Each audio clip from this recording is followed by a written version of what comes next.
ഷാഫി പറമ്പിൽ എംപിക്ക് നേരെയുണ്ടായത് സർക്കാർ sponsored ആക്രമണമെന്ന് AP Anilkumar MLA. ഇത് ആസൂത്രണം ചെയ്ത് നടത്തിയ ആക്രമണമാണ്. ഷാഫി എന്ന് തിരിച്ചറിഞ്ഞു തന്നെയാണ് പോലീസ് മർദ്ദിച്ചത്. ശബരിമല വിഷയത്തിൽ നിന്ന് ശ്രദ്ധ തിരിക്കാനുള്ള ശ്രമമാണിതെന്നും അദ്ദേഹം മാധ്യമങ്ങളോട് പറഞ്ഞു. നേരത്തെ SFIയെയും ഗവർണറെയും ഉപയോഗിച്ചായിരുന്നു സർക്കാരിനെതിരായ വിഷയങ്ങളിൽ നിന്ന് ശ്രദ്ധ തിരിച്ചിരുന്നത്. എന്നാൽ ഇപ്പോൾ പോലീസിനെ നേരിട്ടിറക്കി. ഷാഫി പറമ്പിലിനെ അറിയാത്ത ഏതു പോലീസുകാരനാണ് പേരാമ്പ്രയിൽ ഇല്ലാത്തത് എന്നും AP അനിൽകുമാർ MLA പ്രതികരിച്ചു.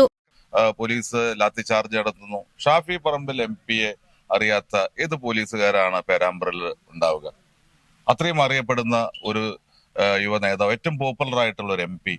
അപ്പൊ അദ്ദേഹത്തെ അറിയാതെയാണ് അടിച്ചത് എന്നാ പറഞ്ഞെങ്കിൽ നമുക്ക് ആർക്കെങ്കിലും അത് അംഗീകരിക്കാൻ പറ്റും? അദ്ദേഹത്തെ അറിയാത്ത ഏതെങ്കിലും പോലീസുകാരുണ്ടോ? ആദ്യം പോലീസ് നിഷേധിച്ചു, പിന്നീട് ഇതുമായി ബന്ധപ്പെട്ട ചാനലുകളും മറ്റുമൊക്കെ വാർത്ത വന്നത് പോലീസ് നേരിട്ട് ഷാഫി പറമ്പിലിനെ അടിക്കുന്ന ദൃശ്യങ്ങൾ കാണാൻ കഴിഞ്ഞപ്പോൾ പറഞ്ഞ് അതിനകത്തുനിന്ന് നിലപാട് മാറ്റി. ഇത് വളരെ ആസൂത്രിതമാണ്. ഇതിനകത്തുള്ള ഒരു കാര്യം എന്ന് പറയുന്നത് ഏറ്റവും പ്രധാനമായിട്ടുള്ളത്, ഇന്ന് കേരളം മുഴുവൻ ശബരിമലയുമായി ബന്ധപ്പെട്ട കാര്യങ്ങൾ, ശബരിമലയിലെ സ്വർണം മോഷണവുമായി ബന്ധപ്പെട്ട കാര്യങ്ങൾ ചർച്ച ചെയ്തുകൊണ്ടിരിക്കുകയാണ്.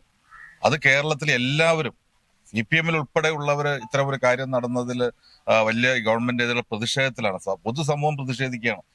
ഈ ചാനൽ മലപ്പുറം.